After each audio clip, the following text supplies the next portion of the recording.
जय श्री कृष्ण दोस्तों, आज कृष्ण नमा लेकर आया है एक ऐसी अद्भुत कथा जो सिर्फ प्रेम और भक्ति की नहीं बल्कि बुराई पर अच्छाई की जीत का शाश्वत प्रमाण है। क्यों जन्म लिया था श्री कृष्ण ने, कैसे इस धरती पर आई राधा रानी और कैसे जुड़ी इन दोनों की किस्मतें, आइए जानते हैं। भाद्रपद मास की अष्टमी, आधी रात का समय, मथुरा के कारागार में घना अंधेरा। दूर कहीं बिजली कड़क रही है, हवा में डर और सन्नाटा, मानो समय खुद ठहर गया हो। कंस ने 7 संतानों को निर्दयता से मार डाला था, पर यह 8वां गर्भ पूरी सृष्टि की नियति बदलने वाला था। अचानक कारागार की कोठरी में दिव्य प्रकाश फैला।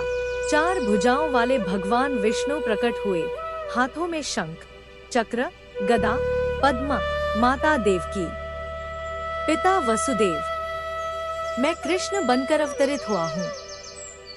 अधर्म के विनाश, धर्म की स्थापना और सज्जनों की रक्षा के लिए वसुदेव ने नन्हे बालक को टोकरी में रखा और तूफानी रात में यमुना की ओर चल पड़े। यमुना का जल उफान मार रहा था, लेकिन जैसे ही कृष्ण के चरण छुए जल शांत होकर मार्ग देने लगा। गोकुल में नंद बाबा के घर जन्मी कन्या को लेकर वसुदेव लौट आए। कंस ने उस कन्या को मारना चाहा, पर वह योगमाया बनकर आकाश में चली गई। मूर्ख कंस, तेरा विनाश गोकुल पहुंच चुका है। इधर बरसाना में वृषभान और कीर्ति देवी के घर कमल पर तैरती एक दिव्य बालिका प्रकट हुई, राधा।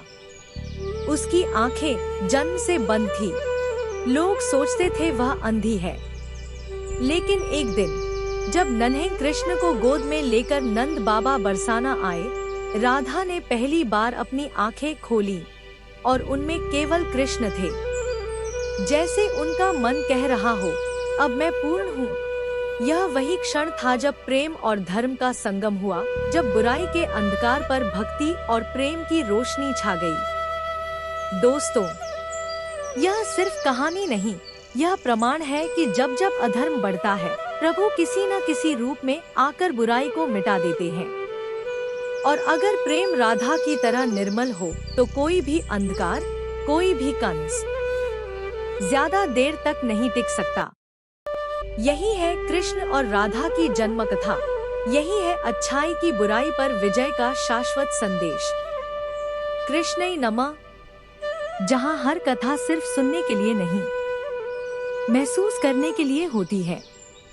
और हाँ, वीडियो को लाइक कीजिए, सब्सक्राइब करना मत भूलिए और कमेंट में लिखिए कृष्ण, ताकि हमें पता चले कि आप भी भक्ति के इस संगम का हिस्सा हैं।